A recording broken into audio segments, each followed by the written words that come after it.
I grew up in Albany, New York, in a small apartment that never really felt like home. My mother died when I was just 11, and from that moment on, it was only me and my father. But my father was no protector. He drowned himself in alcohol, every night stumbling through the door with a bottle in his hand, every morning promising me he'd stop, and every afternoon breaking that promise again.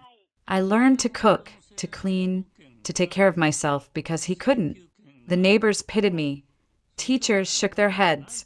But no one could change the fact that I was the daughter of a man who lived more in the bottom of a glass than in reality.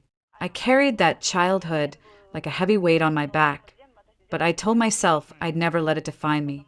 I studied hard, applied to nursing school, and when I finally graduated and walked into Albany Medical Center in my white uniform, I felt, for the first time, that my life might be my own. That was where I met Jonathan Mitchell. He was rushed into the hospital one night with severe abdominal pain. I was the nurse assigned to his care after his emergency appendectomy. He woke up groggy, blinking under the harsh hospital lights, and the first face he saw was mine.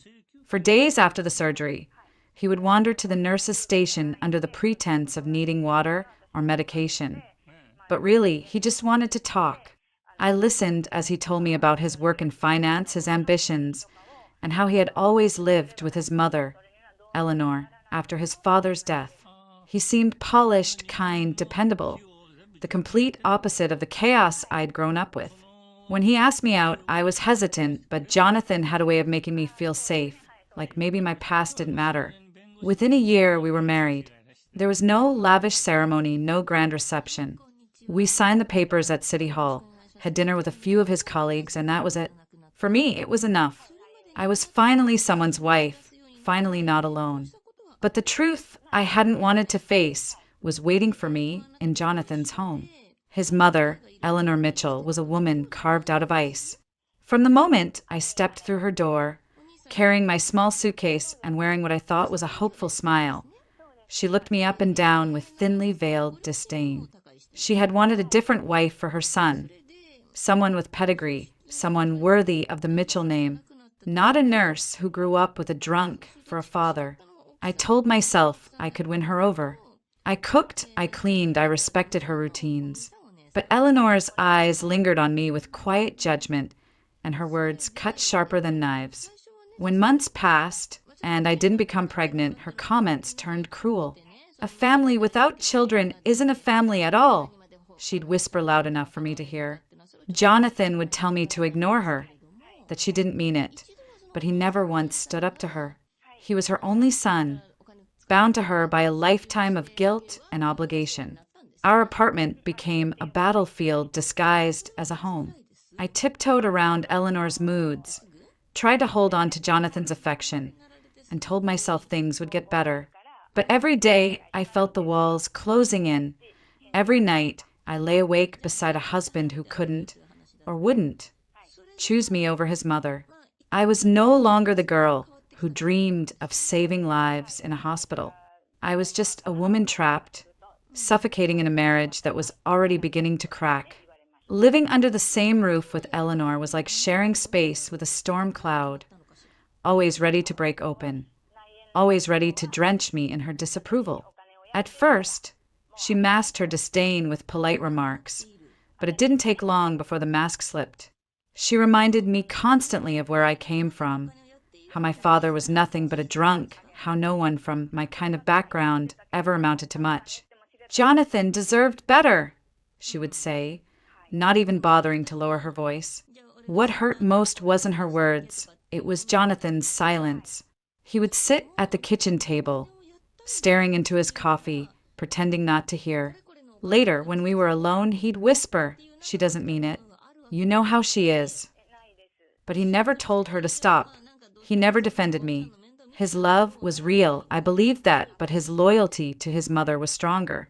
And every time he chose not to speak, a small part of me broke away. As the months turned into years, Eleanor's accusations grew sharper. My inability to get pregnant became her favorite weapon.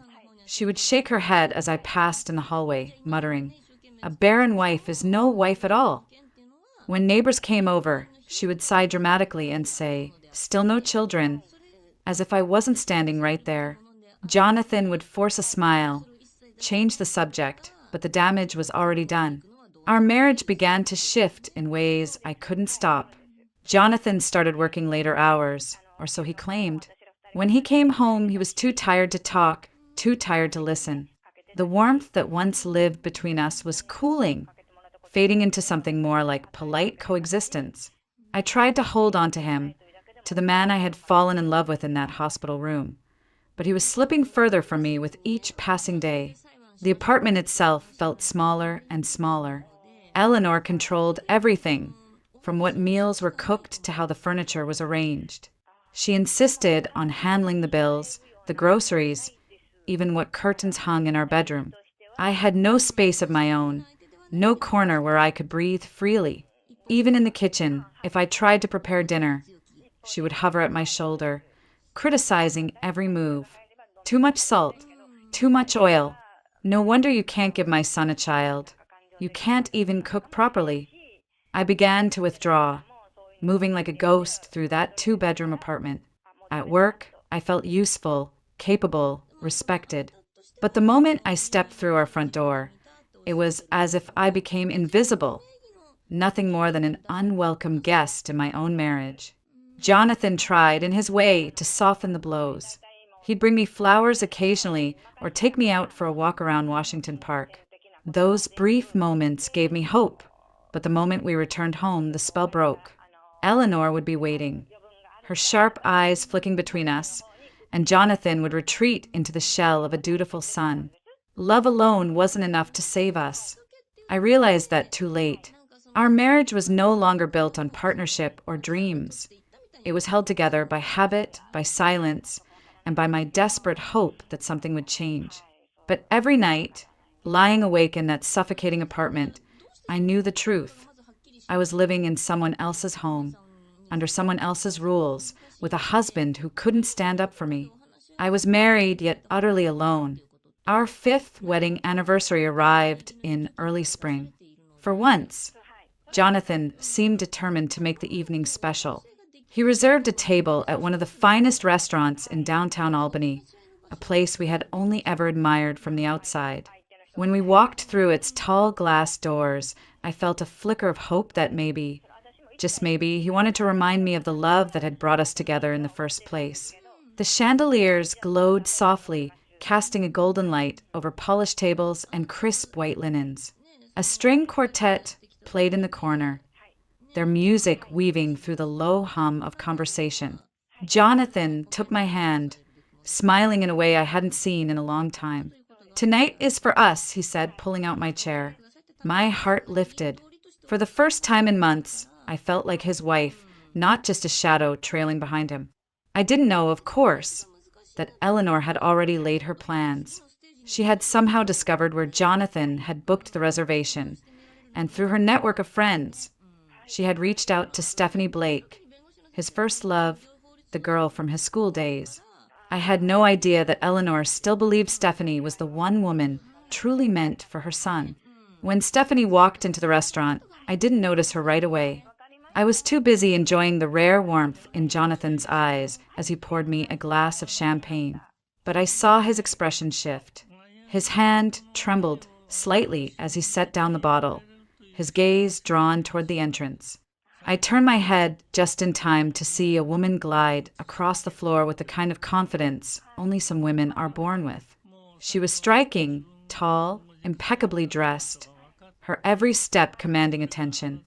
I smiled politely, assuming she was just another diner, but Jonathan's face told me otherwise. His jaw tightened, his eyes locked on her like a man seeing a ghost from his past.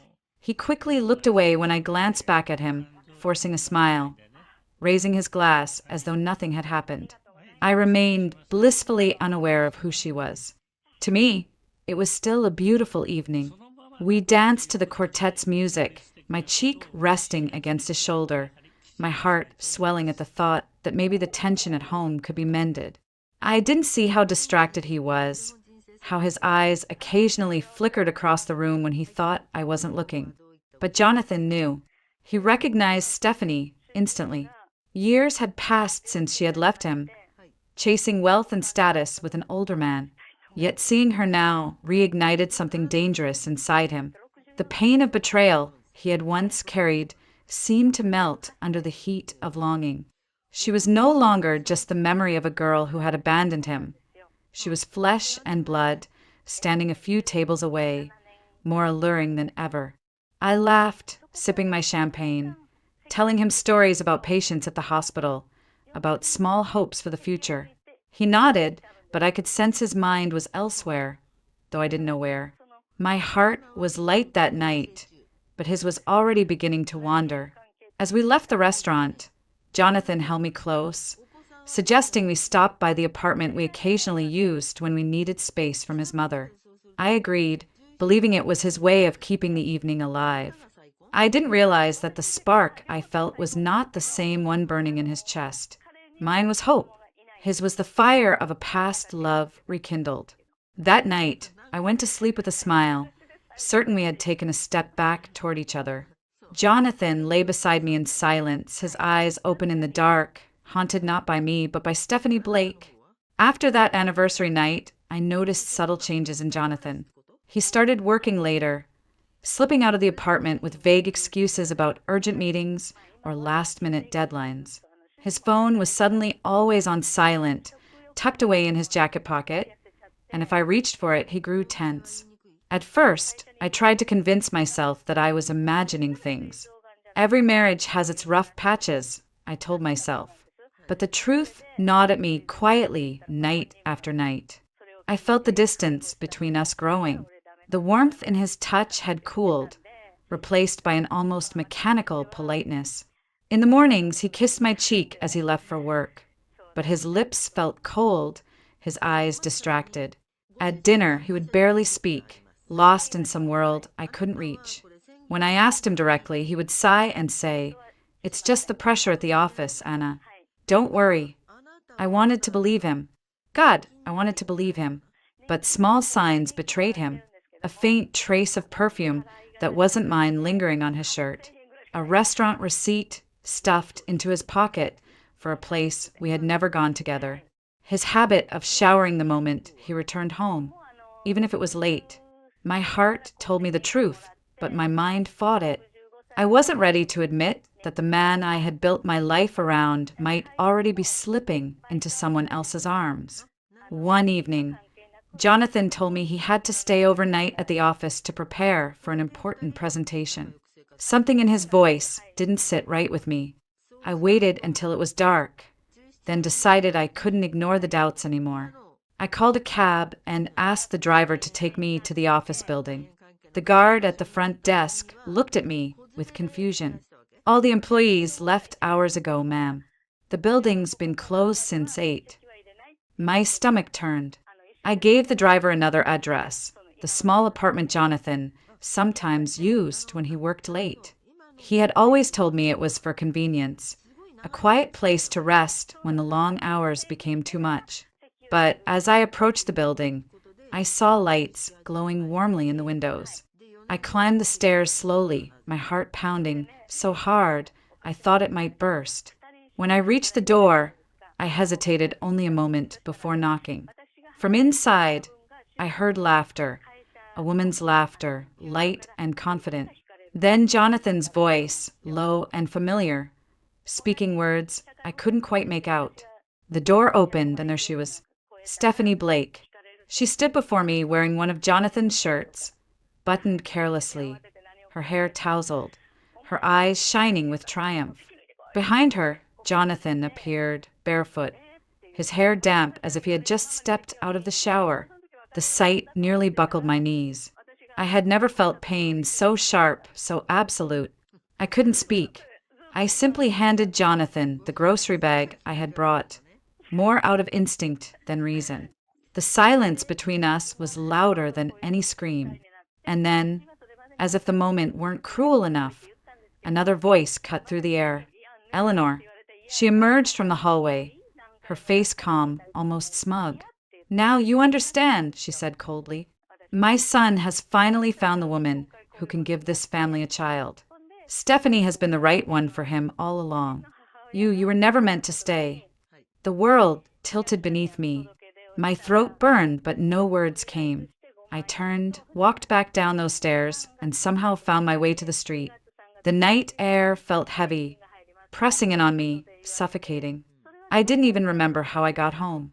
All I knew was that something inside me had shattered beyond repair. The divorce was swift and almost clinical. Because Jonathan and I had no children, there was little to fight over.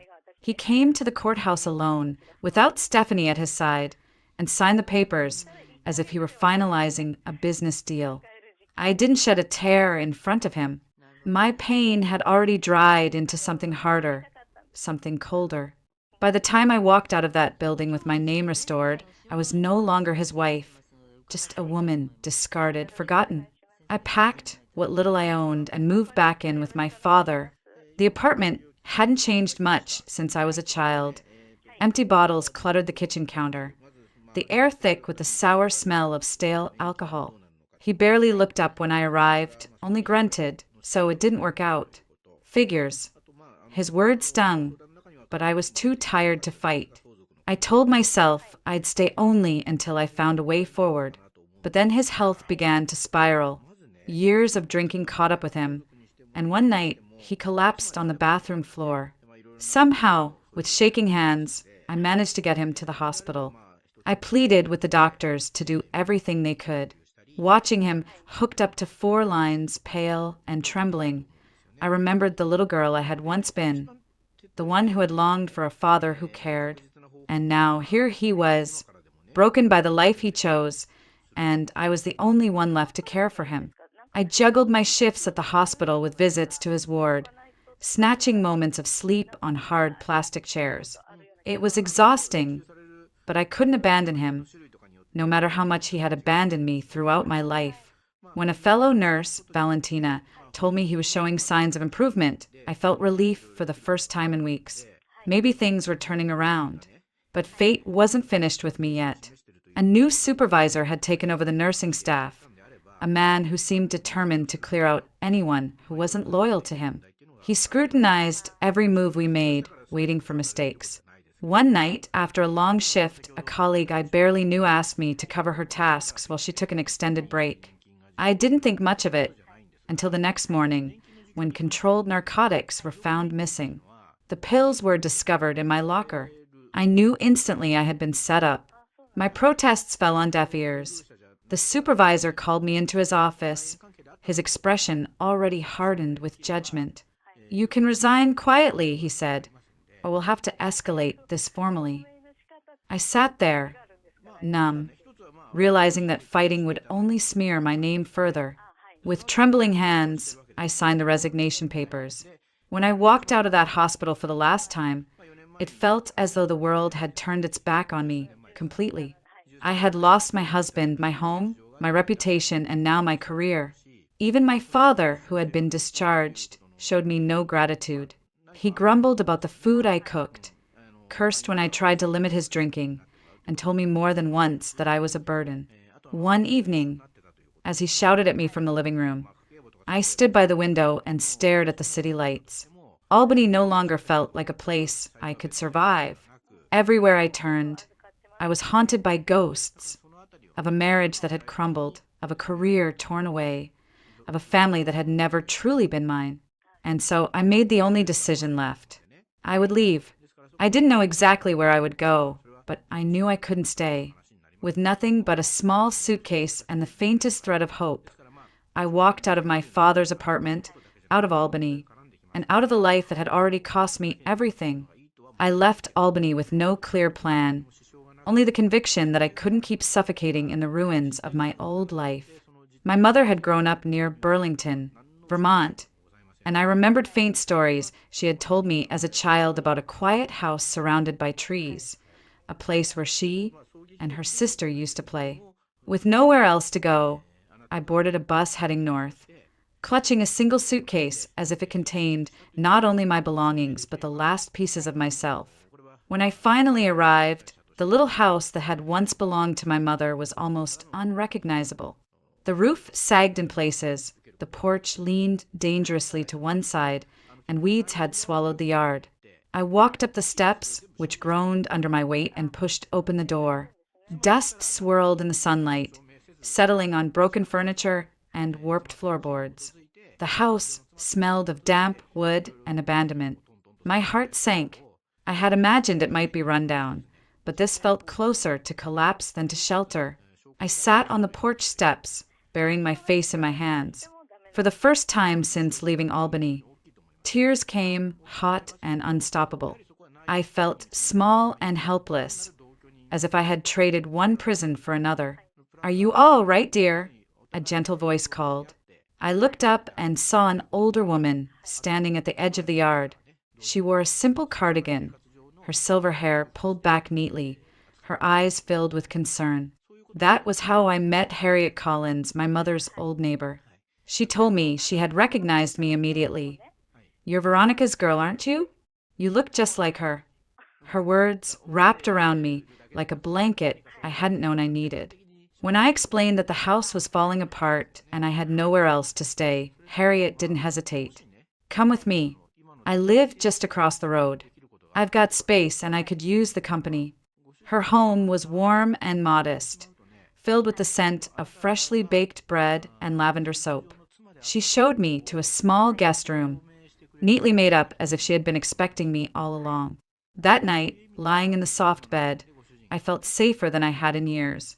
Days turned into weeks. I started helping Harriet around the house, feeding her chickens, tending her small garden, carrying groceries. In return, she shared with me the quiet rhythm of country life. For the first time in years, I woke up to birdsong instead of shouting, to the smell of fresh air instead of stale alcohol. I found a part-time job at a small general store in town. The work was simple, stocking shelves, ringing up customers. But it gave me purpose, a reason to get up each morning. The townspeople quickly learned my name, greeting me with smiles, treating me not as an outsider, but as one of their own. In the evenings, Harriet and I would sit on her porch, sipping tea as the sun dipped behind the hills. She told me stories of her youth, of her late husband, of the son she rarely spoke to. And in return, I told her pieces of my own story, though I spared her the ugliest details. Slowly, she became more than a neighbor. She became a mother I thought I had lost forever. Sometimes, when she reached over to pat my hand, she would say softly, "You're the daughter I never had." And for the first time in a long time, I believed I might still deserve love, even if it came in forms I hadn't expected. The winter was hard on Harriet. She had always been strong, bustling about her little house with quiet determination, but I could see her strength fading. By late January, she spent more time in bed than out of it. I did everything I could, cooked, cleaned, sat by her side, but deep down I knew she was slipping away. One cold February morning, she called me into her room. Her voice was faint, her hand trembling as it reached for mine. "Anna," she whispered, "I don't want you to be alone. The house across the road, it should be yours. I've already put it in writing." Tears blurred my vision. "Harriet, please don't talk like that." She gave me a soft smile, the kind that made her eyes glow despite her frailty. "You've been the daughter I never had. This way, I'll know you'll always have a place to belong." A week later, she was gone. The house felt unbearably quiet without her voice, without the sound of her footsteps on the wooden floors. The townspeople came together for her memorial service, filling the little church on the hill with flowers and hymns. I stood by the casket, my hands folded, feeling as though I had lost my mother all over again. That was the day I met Thomas Green, Harriet's only son. He arrived late in the night before the service, his face pale from travel and grief. When he introduced himself, his handshake was firm, but his eyes were red-rimmed, carrying the weight of years spent apart from his mother. "I should have come sooner," he murmured after the service, his voice breaking. "I wasted too much time." I told him about Harriet's final days, how she had spoken of him often, how she had never stopped loving him.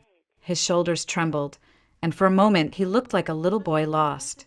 In that moment, I understood his regret as if it were my own.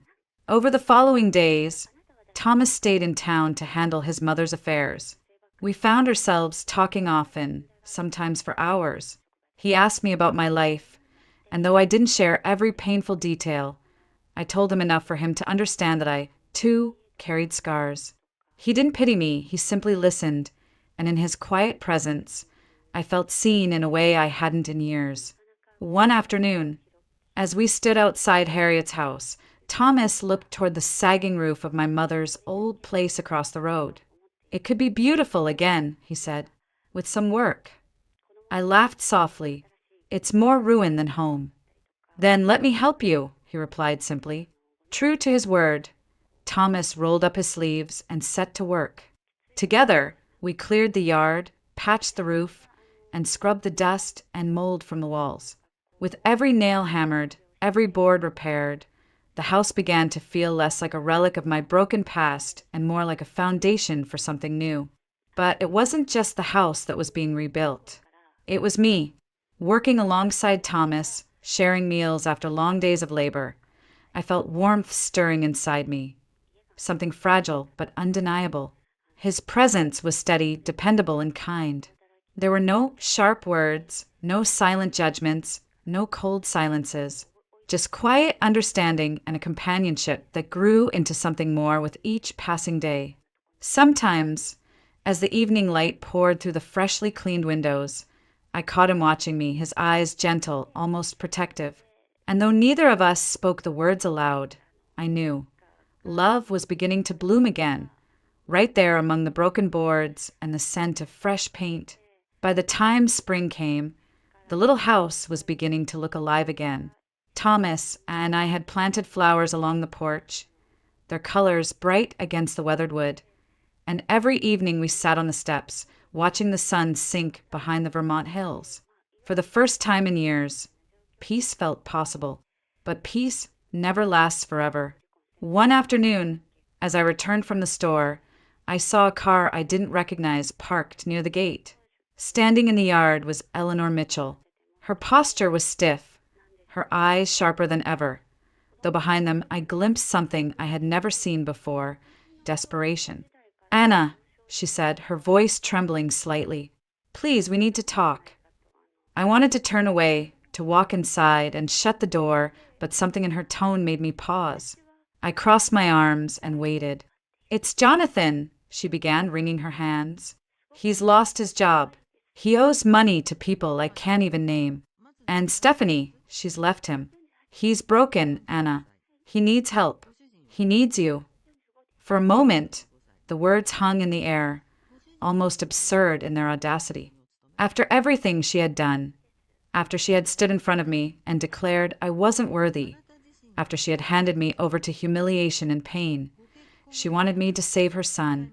I shook my head slowly. "No, Eleanor. He made his choice. He wanted Stephanie, and he wanted the life that came with her.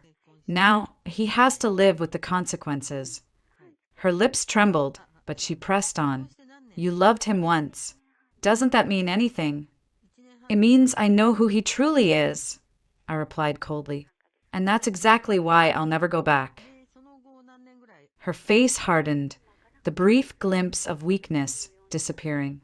Without another word, she turned and walked to her car, her heels crunching on the gravel like the closing of a door that should have never reopened. I thought that was the end of it, but a week later, Jonathan himself appeared. I was in the garden, kneeling among the rows of new seedlings, when I heard footsteps behind me. I turned, and there he was, thinner, his face lined with exhaustion, his suit worn and ill-fitting. "Anna," he said, his voice raw. "Please, I need you." The sound of his voice once would have melted me. Now it only stirred the ashes of a fire long burned out. I rose slowly, brushing dirt from my hands. "You don't get to say my name like that anymore," I answered. He stepped closer, his eyes glistening. "I was wrong.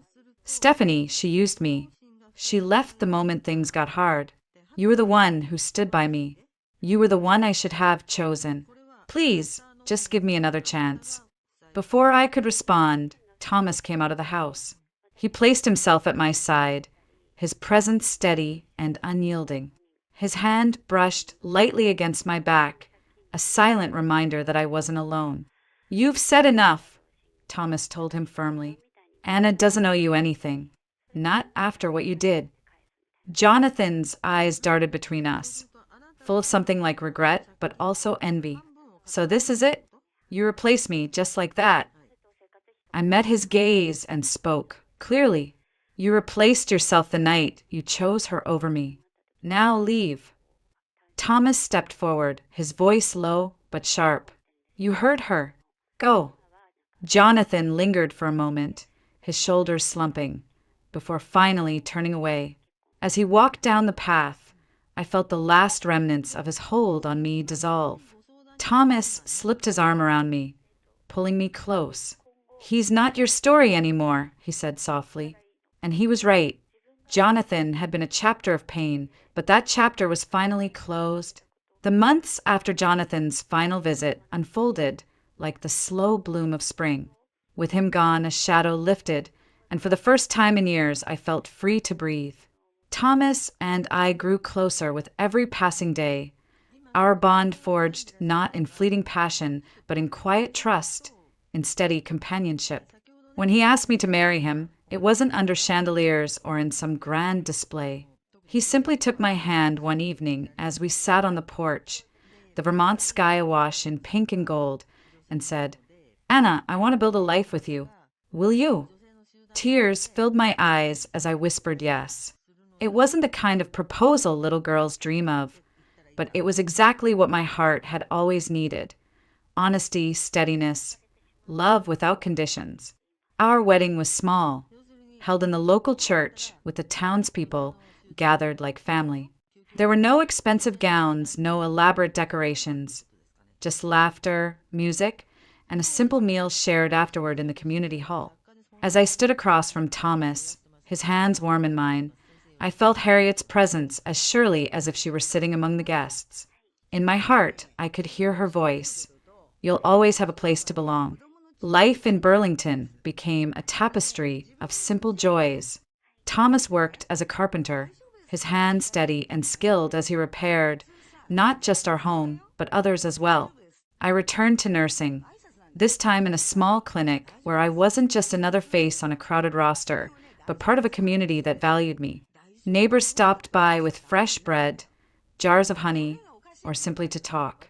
For the first time, I felt rooted, like I wasn't just passing through life, but actually living it. When our first child was born, a baby boy with Thomas's eyes and my hair, I thought my heart might burst. Holding him against my chest, I knew the years of pain, betrayal, and loneliness had led me to this moment. I wasn't just a wife or a mother. I was whole again. Thomas often came home covered in sawdust, scooping our son into his arms with a laugh that echoed through the house. At night, after the baby was asleep, we would sit together on the porch, watching the fireflies flicker in the fields. He would rest his arm around my shoulders, and I would lean into him, grateful for the peace we had built. The community embraced us, too. At town gatherings, I was no longer the stranger from Albany, but Anna Green, Thomas's wife, the nurse who helped deliver babies and comforted families through illness. People knew my name, and they spoke it with warmth. That belonging I had once longed for, I finally found, not in the family I had married into, but in the one I had chosen and built. One evening, after putting our baby to sleep, I stepped onto the porch alone. The night air was cool, carrying the scent of wildflowers and wood smoke. I sat in the rocking chair, cradling my son in my arms, his tiny breath steady against my chest. As I gazed at the stars, my mind drifted to Harriet. Without her kindness, I would never have had the strength to stay in Vermont, never have found Thomas, never have known this peace. She had been the mother I needed at the moment I was most lost, and her gift, the little house across the road, had been more than shelter. It had been the foundation of a new life. I bent my head, whispering softly so only the night could hear, "Thank you, Harriet. You changed everything." And as my son stirred gently in his sleep, I felt a quiet certainty settle in my heart. My story was no longer one of betrayal and loss. It was one of resilience, love, and the kind of family that lasts, not because of blood, but because of choice.